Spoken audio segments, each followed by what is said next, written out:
Welcome back. At the last series, we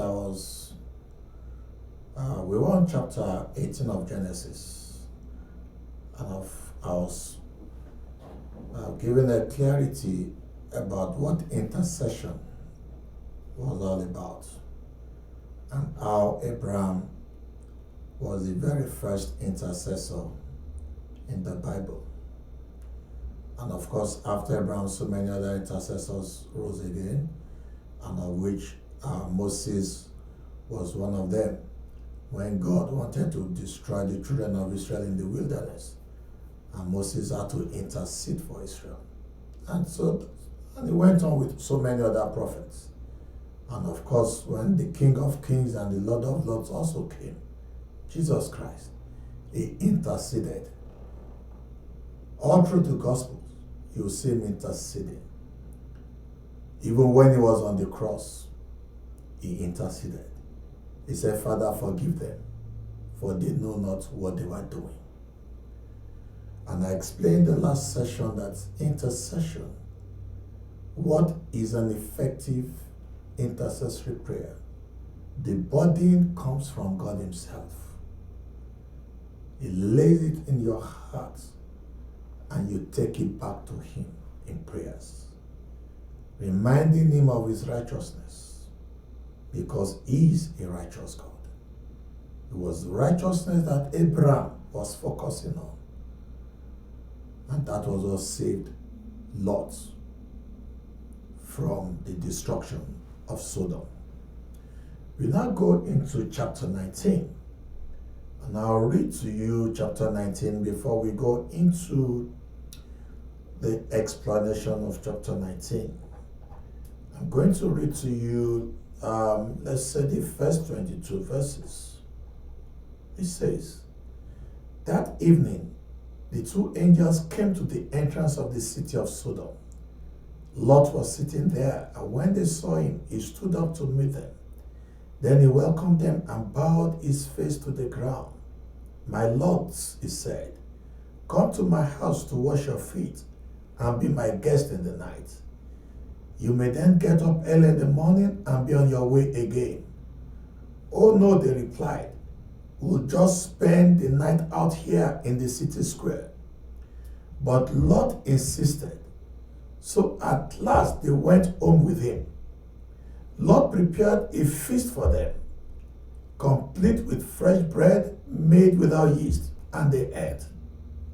But before they retired for the night, all the men of Sodom, young and old, came from all over the city and surrounded the house.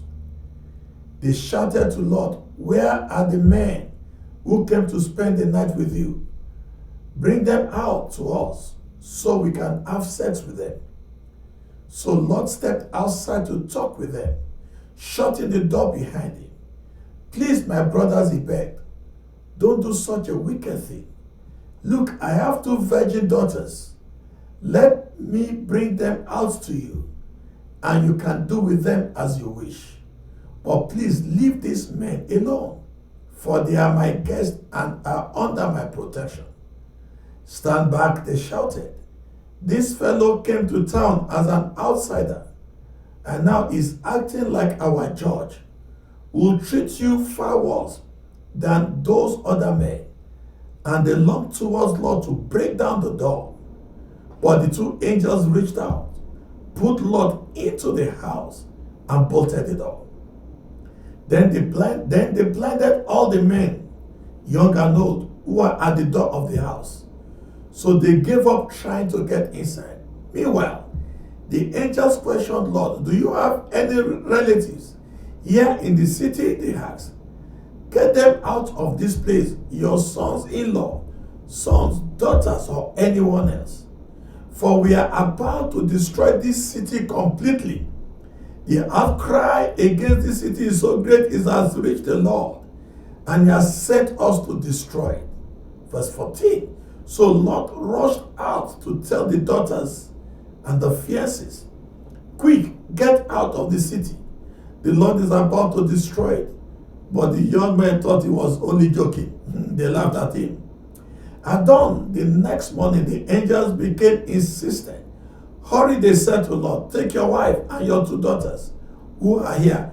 Get out right now, or you'll be swept away in the destruction of the city. When Lot still hesitated, the angels seized his hand and the hands of his wife and his 2 daughters and rushed them out to safety outside of the city, for the Lord was merciful. Then when they were safely out of the city, one of the angels ordered, run for your lives and don't look back or stop anywhere in the valley. Escape to the mountains or you'll be swept away. Oh no, my Lord, Lot begged. You have been so gracious to me and saved my life, and you have shown so much great kindness. But I cannot go to the mountains. Disaster will catch up with me there, and I will soon die.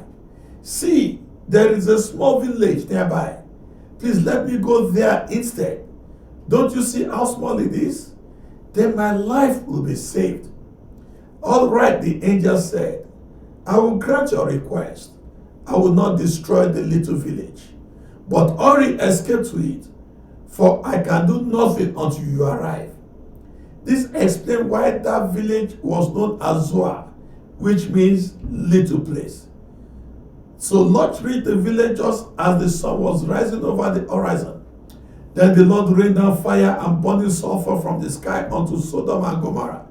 He utterly destroyed them, along with other cities and villages of the plain, wiping out all the people and every bit of vegetation. Then I'll stop at 26. But Lot's wife looked back as she was following behind him, and she turned into a pillar of salt. See, Genesis chapter 19 is truly one of the shocking chapters so far from Genesis chapter 1. It unveiled the wickedness of the people in Sodom, highlighting God's mercy towards Abraham by saving Lot and his family. These verses also showcase God's readiness and ability to judge sin as the long-lasting consequence of sin in the hearts of Lot and of his daughters. In the chapter, there is a conversation between God and Abraham regarding the condition of Sodom. While God doesn't need to justify his action 21, this dialogue serves as a lesson for us by allowing Abraham to establish a standard for God's justice, which Sodom fails miserably. Of course, chapter 18 makes it clear that Sodom's fate was undeniably deserved. Moving on in this chapter, we see 2 angels arriving in Sodom with a mission to destroy the city. These angels appear to be the ones who were conversing with Abraham in chapter 18. Lot welcomed them at the city gates. He insists they must stay in his house for safety reasons. Based on what unfolds in the following verses, it seems that Lot understands that strangers will not be safe if left wandering in the streets of Sodom. However, within Lot's home, these strangers are not entirely exempt from danger. The men from the city gathered around Lot's house. He insists that the men inside be sent out so they can become acquainted with them, in order to have sexual relationship with them. The text clearly indicates that a group of men from Sodom assembled at the extension of engaging. They are assembled to engage in the acts of sinful actions with the 2 strangers. Lot pleaded with them, offers his daughters who are virgins instead. It is unclear whether this gesture is symbolic of hospitality or an actual solution proposed by Lot, but men of Sodom refused to back down. At this point, the angels physically remove Lot and his family from the city. They provide instructions to flee to the mountains without looking back. However, Lot's wife looked back and she became a pillar of salt. There are so many things to learn from this story. I right now just want to focus on Lot, his wife, and their children. Now, Lot have not had a personal encounter with God before. So everything Lot knew were from the relationship he has with Abraham. But when Lot began to go down was when he separated himself from Abraham. Abraham said he should make a choice of where he wants to be. And he looked with his sight, he make decision based on vision of physical eyes. He looked at the plains, how beautiful they are. The road towards Sodom, they look beautiful. And so Lot chose based on sight. Beloved, major decisions of life are not made based on sight. They are made based on the place of seeking God for direction. As long as you keep seeking God for direction, trust me, you will always make the right choices. But Lot, he didn't seek the face of God when he made those decisions. So righteous Lot found himself in a sinful Sodom. A righteous man mingling with people of sin and iniquity. When you begin to move away from the presence of God, beloved, there is one unfortunate direction, and that direction is not good.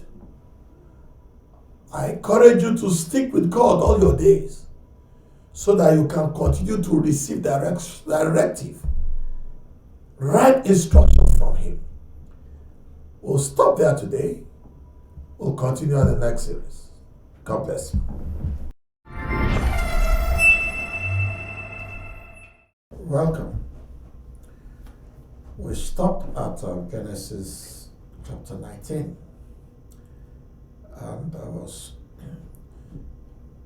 speaking about the errors of Lot, how Lot missed it in terms of decision that he made, how he made the choice with the physical sight and not by the leading of the Holy Spirit. The physical sight by which he chose where to go made him think that the ways to Sodom, because they look green and good and lush, was actually the best direction to go. However, unknown to Lot, Sodom had a very bad account before the Lord, and God had been planning on destroying. Sodom had a bad account before the Lord, and God had been trying to destroy the land of Sodom. And so Lot learned the ways of God through his uncle, but never learned to seek God for himself. If he had made such efforts, he would not have been in the situation of Sodom. A righteous Lot now found himself in a sinful city. And looking at the story of Lot again, you've discovered that Lot had been rescued once by his uncle Abraham after he was captured and taken away as a slave from Sodom when the 4 kings came against the 5 kings. Abraham had to go to fight with over 300 men to face the army of 4 nations, which in itself was a miracle, because 318 foot soldiers were small when we not begin to talk about the armies of nations, of cities. And so God did the miracle, delivering Lot.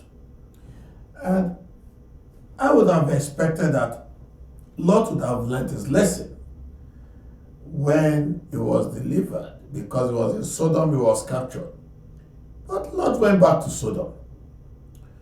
So I was shocked that he still returned to his vomit. He still returned to a place where there was sin and iniquity. And he would have actually perished this second time, if not for the prayer of intercession from Abraham and of God. It was the mercy of God that made God speak to Abraham about Sodom and indirectly about Lot, because God knows that Abraham knows that Lot was in Sodom. So God had to tell Abraham, listen, I'm going to Sodom, and you know your nephew is there. I'm going to destroy that city. And then Abraham began to intercede. Unfortunately, at the end of Lot's life, he was raped by his two daughters after they got him drunk. And by the time he was leaving Sodom, he had lost everything. He had lost everything. The riches had gone. Before this time, Lot was so wealthy, to the extent that there was rancor and fightings between his own slaves and the slaves of Abraham. He had employees, but this same Lot left Sodom empty-handed. His slaves gone, his possessions gone, his animals gone. Not even a change of clothes. He ran out of Sodom empty. Why? Due to the error of decisions. Due to the error of decisions. May God grant you grace to learn to seek the face of God when you are making major decisions of life.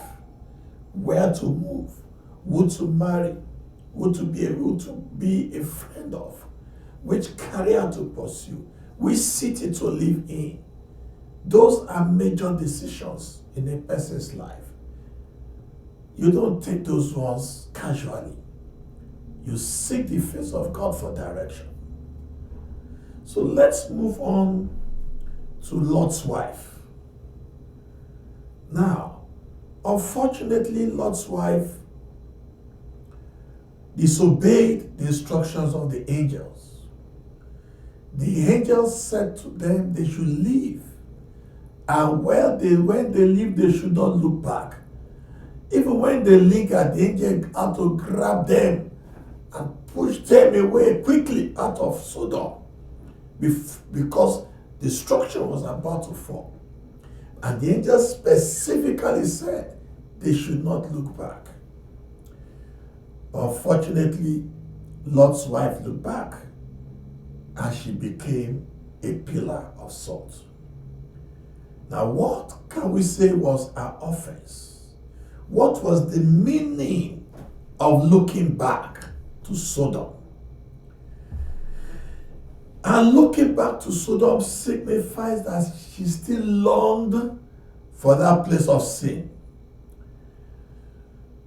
She still longed to go back there. Sodom had not left her mind. She still wanted the things of Sodom. It's like you being a believer, a Christian, but you still want to enjoy the pleasures of sin with your friends. You still want to go night clubbing. You still want to go drinking. You still want to go doing all night partying. As a child of God, what that means is that you are looking back into Sodom. Lot's wife looked back, and it affected her destiny. In fact, her destiny was cut short by that singular action. God is coming at a time nobody knows. In fact, when they asked Jesus, he said, "Do you know the time?" He said, "I myself, I don't know it." He says, "Only the Father knows the time of the coming." So it is dangerous to look back into the world after you have been saved. Lot's wife became a pillar of salt as a message. As a message that he who puts his hands to the plow and look back is not fit for the kingdom. I read Luke 18 verse 28 to 32 for you, where this story was mentioned. It says, "Likewise also, as it was in the days of Lot, they did eat, they drank, they bought, they sold, they planted, they builded. But that same day that Lot went out of Sodom, it rained fire and brimstone from heaven and destroyed them all. Even thus shall it be in the day when the Son of Man is revealed. In that day, he which shall be on the housetop and the stuff in the house, let him not come down to take it away. And he that is in the field, let him likewise not return back." Verse 32 of Luke 17 has said, "Remember Lot's wife." So God used Lot's wife as a warning to believers. Although Lot and his two daughters were spared, they lost everything. Lot also lost his wife. The morning Abraham observed smoke, in the morning Abraham observed smoke rising like a furnace from the valley and the place of Sodom. Now, what about the daughters of Lot? Now, although they found safety in the land of Zoar, but Lot said it would be an uneasy place to go. So he decided to go to a small city, to a small city, rather than seeking shelter in the house of Abraham. They just said they should go to the mountain. They said, "No, look at this small city called Zoar. Let us just run there." What I want to say there is not about Zoar, but about the choice of where he went. He could have gone to his uncle and said, "Uncle, I've lost everything, but I know the grace of God is upon you, and so I want to follow you. Just take me and guide me along as you've been doing when I had nothing, when we left all of the Chaldees." But Lot chose another place. And one of the things that happened was that his children, his daughters, out of desperation, devoid of hope of finding husbands or having children, resorted to extreme measures of sin, reflecting on the moral decay prevalent in the society of Sodom, where they were raised. They took advantage of their father's state of drunkenness, and in 2 nights they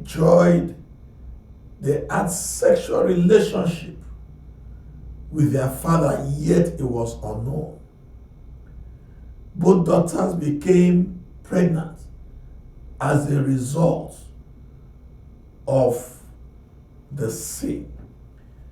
And of course, the children were now their descendants became the Moabites and the Amorites. So Lot's daughters must have learned that sinful act from somewhere. It wasn't in that small city of Zoar. was it in Abraham's company in Canaan? They must have learnt it from Sodom, where all manner of iniquity was taking place. That is why the Bible warns about ye not being unequally yoked together with unbelievers. Because when you learn their ways, you are likely to fall with them. The Bible in 1 Corinthians 15 verse 33, I'll read the partial translation, says, so stop fooling yourself. Evil companions will corrupt good morals and character. I think I'll stop from there. We'll continue the next series.